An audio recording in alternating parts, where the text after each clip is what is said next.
Praise lord. దేవాతి దేవునికి వందనాలు. ప్రభు నామమున మీ అందరికీ నా ప్రత్యేకమైన వందనాలు, శుభాలు తెలియజేస్తున్నాను. ఈ దినము కొరకు ఏర్పాటు చేయబడిన దేవుని వాగ్దానము 55వ కీర్తన 18వ వచనము.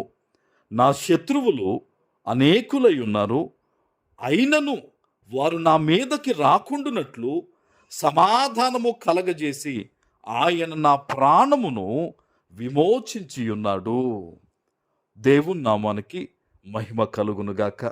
ఈ ఉదయకాల సమయంలో సర్వ సృష్టికర్త అయిన నీ తండ్రి నిన్ను ఆశీర్వదించి గొప్ప వాగ్దానాన్ని నీకు అందిస్తూ ఉన్నారు.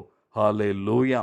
ఈరోజు నువ్వెక్కడి నుంచి ఈ వాగ్దానాన్ని వింటున్నావో అమ్మా, నీ జీవితంలో నిన్ను వెన్నుపోటు పొడిచేవారు, నీ మీద నిందలు వేసేవారు, నిన్ను బాధించాలని చూచేవారు నీ చుట్టూ అనేక మంది ఉన్నారేమో.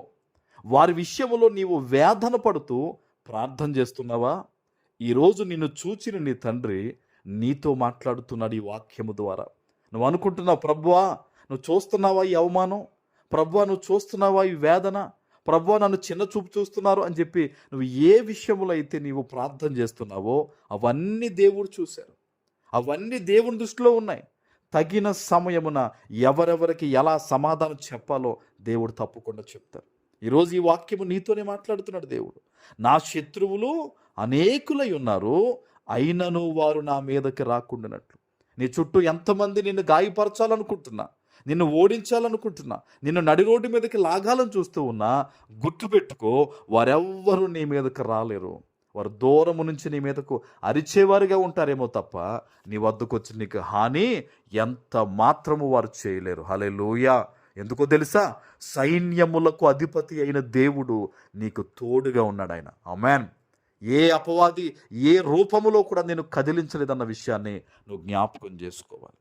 దేవుడే చెప్తున్నారు, అయినను వారు నా మీదకి రాకుండానట్లు సమాధానము కలగజేస్తారట దేవుడు. నీకు నెమ్మదిని ఇవ్వబోతున్నాడు దేవుడు. ఈ రోజు నుంచి సమాధానం ఇవ్వబోతున్నాడు దేవుడు నీకు. గొప్ప నెమ్మది, గొప్ప సమాధానము యేసు నామంలో ఈ రోజు నుంచి కలగబోతుంది నీకు. విశ్వాసంతో ప్రార్థన చేయి. ప్రతి దినము కూడా నీ ప్రార్థనా జీవితాన్ని పెంచు. నీ మీదకు పడే నీ శత్రువుల వైపు కాదు నీ దృష్టి, నిన్ను విమోచించే దేవుని మీద నీ దృష్టి ఉండాలి. ఈరోజు ఎక్కడి నుంచి ఈ మాటను వింటున్నావమ్మా?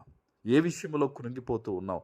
దేవుడు చెప్తూ ఉన్నారు, ఎవ్వరూ నీ మీదకు రాలేరు, ఎవ్వరు నేనేమీ చేయలేరు, దేవుడు తోడుగా ఉండి నీకు సమాధానం ఇస్తానని ఈరోజు దేవుడు నీతో మాట్లాడుతున్నారు. అంతేకాదు, చూడండి ఇక్కడ ఒక మాట ఉంది, నా ప్రాణమును విమోచించి ఉన్నాడు. ఎవరికైనా ఏమన్నా కొన్నిసార్లు చెప్తారు చూడండి, నా ప్రాణం బాగోలేదండి అంటే దాని అర్థం ఏంటో తెలుసా? చాలా వేదనలో ఉన్నారు. ఈరోజు నువ్వు అటువంటి పరిస్థితుల్లో ఉంటే నీ ప్రాణమును దేవుడు విడిపించబోతూ ఉన్నాడు. నీ మైండ్ నిండా కూడా ఎన్నో రకాల ఆలోచనలు గలిబిలిగా ఉన్నావు కదా, వాటన్నిటి నుంచి కూడా దేవుడు నిన్ను విడిపించబోతూ ఉన్నాడు. ఆయనకు ఒక ప్రణాళిక ఉంది నీ మీద, ఆయనకు ఒక ఉద్దేశం ఉంది నీ మీద, ఆయన నెరవేర్చబోతూ ఉన్నాడు. కనుక తలయొగ్గి దేవుని సన్నిధిలో వినయంగా ఉండి ప్రార్థన చేసుకో.